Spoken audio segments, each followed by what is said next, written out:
Hi guys, Ray from Whimsical Pictures here, bringing you kind of a sudden impromptu video today. Uh, I kind of wrote down some of what I want to say about this book, sort of, but it's after work and the sun is rapidly setting, if you couldn't tell, and I'm very tired, so I'm not sure how coherent this is going to turn out, but we're going to do our best anyway. Ganbarimasu. Right now, I'm participating in the Manga Madness Readathon. I think it's round 6. I've participated in the last couple, and I always have a blast. But this time, I'm trying to get through some of my sort of on-the-fence titles for where I'm not sure if I want to keep them in my collection or not. And to that end, I ended up rereading one of the first volumes I read after moving to Japan. And I have some thoughts, so let's see if I can convey them semi-coherently. The book is called Echoes by Ayumi.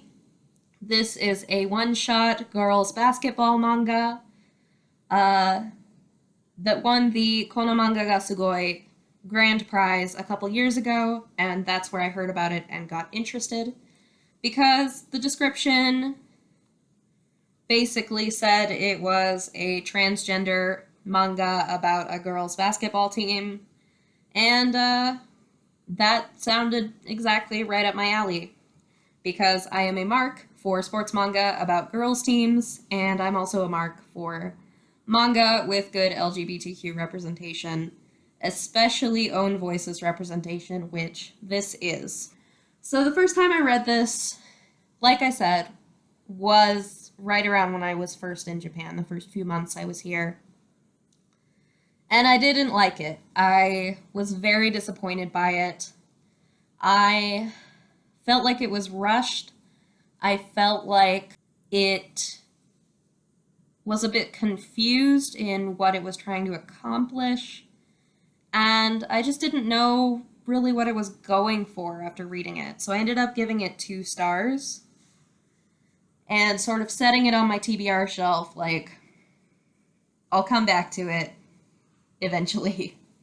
And eventually finally came, and I'm so glad I gave it another chance, because this time, like, not only was it so much smoother of a read, because my Japanese has improved drastically since I first came to Japan, and of course, that also led me to understand more of the nuances of the writing. But I feel like there were some things about it that I was not charitable enough with the first time, or didn't quite get the first time through. And so, yeah, long story short, this time around, I raised its rating up to 3.5 stars. So first of all, the story. The story is pretty typical sports manga fare. We've got the sort of spunky first year who wants to get along with everybody and just wants, like, one chance to be on the court instead of on the benches. And we've got Asuka, who is the sort of haughty, antisocial newcomer from a school with a better basketball team, who lives and breathes basketball and thinks anybody who doesn't is absolutely wasting her time. And we've got the sort of volatile team captain, Kaneko, who is sort of fallen from grace, and we're not really sure why, but her teammates seem to, for some reason, have lost all respect for her. Basically, it's about them trying to find the place that they belong through basketball, and through specifically this, of course, big match with, like, a, super great basketball school. So, like I said, pretty typical fare. The relationship between the main character, Sei, and Asuka is very, very reminiscent of Kageyama and Hinata from Haikyuu, but also, like so many other duos from sports manga. It's not exactly the most, like, unique of pairings, I guess. But I mean, it's tried and true for a reason, and this story is a bit rushed. I still felt that way, especially during the basketball game. The entire, like, latter half of this is all basketball game. And it feels like a lot of the emotional loose ends from the characters are tied up a little too neatly through, one basketball game for it to sort of ring true. But it's solid. It's solid. My main issue is with the characters. So, Sei here ought to be really interesting.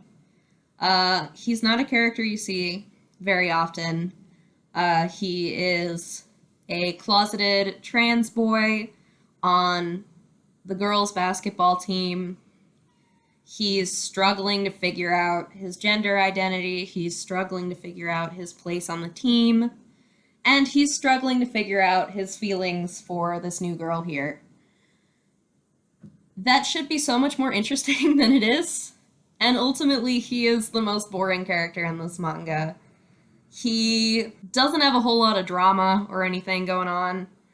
He's just sort of like, I'm gonna play basketball and try to make nice with Asuka. Which is fine, I guess. And Asuka, too. Like, she's fine. Like, I get it. I get why she's frustrated. She feels like basketball is the most important thing in her life, and she can't find anyone on her team who feels the same way. I'd be frustrated, too. But I've seen that story before, and I've seen it a lot. And that probably wouldn't bother me as much if there wasn't a much more interesting character in the team captain Kaneko, who I feel doesn't get the screen time and the development that she deserves.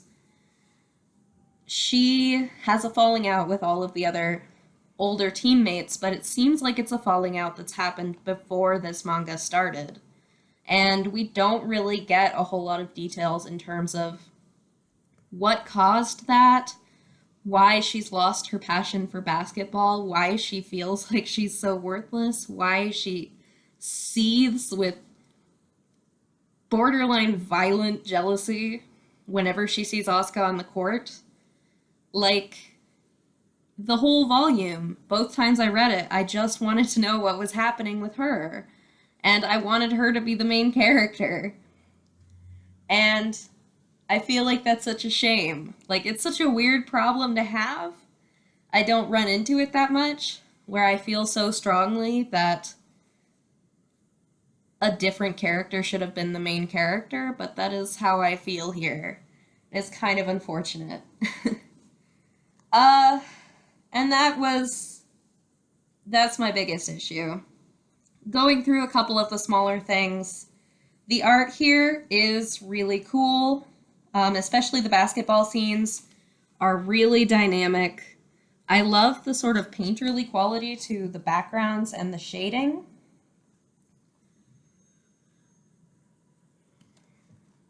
And I really appreciate how androgynously Ayumi draws a lot of the characters. They mention in an author's note in the back that one of the things they really appreciated about their girls' basketball team in high school was that basketball was a place where everybody put their friendship and the sport before gender. And so it was sort of there was a freedom to it for them. And they wanted to portray that in this. And I think they did so very well by just not concerning themselves at all with making these girls look girly or traditionally feminine. Kaneko in particular is very androgynously drawn. And I don't feel like that's a character design that I would have seen in any other manga, and I just really appreciated it, especially because these girls look like the basketball girls that I know. Like, the basketball girls that I know don't really appreciate being portrayed as, like, these cute little Miku Hatsune-ass, like, anime girls. So, I really appreciate that aspect of the art. And in terms of LGBTQ representation, it only comes up on a couple of pages, Say's gender, but he very obviously identifies as a man. He says as much. He talks just a little bit about his experiences with dysphoria. Obviously, he's crushing on a girl and sort of struggling with that a little bit. But for the most part, this story is not about his transness. It's not about the transgender experience. And I think that for a lot of trans readers and even other queer readers, that may be a really refreshing thing. That this is a sports story that happens to star a trans man in the lead.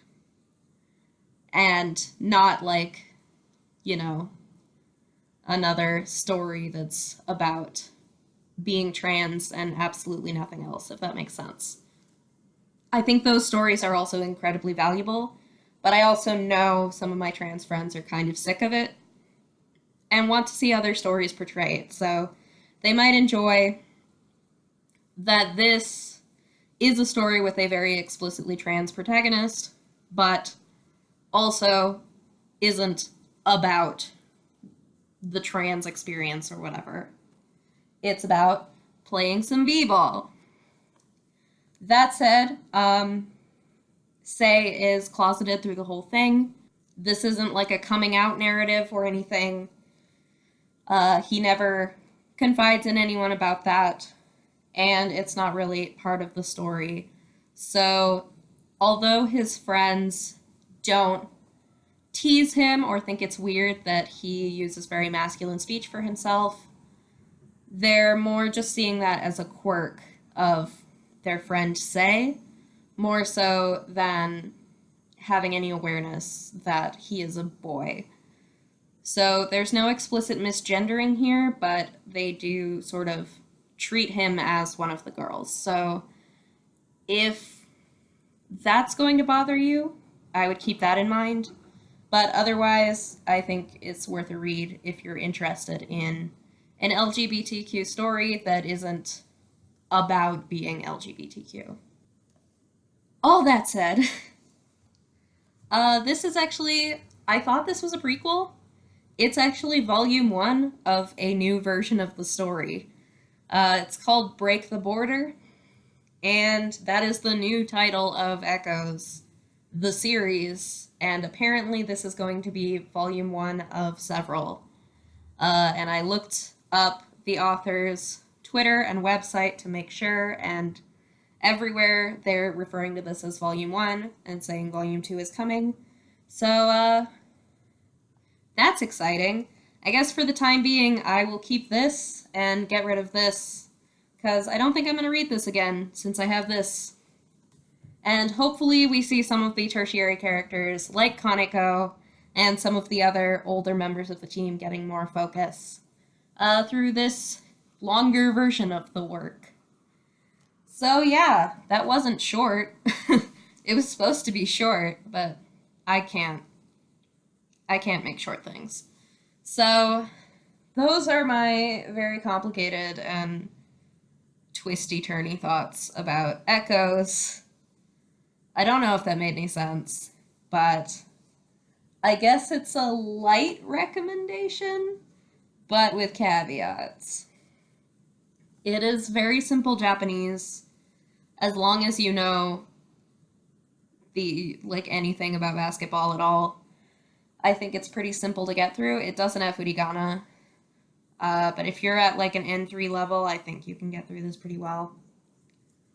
And yeah, that's that.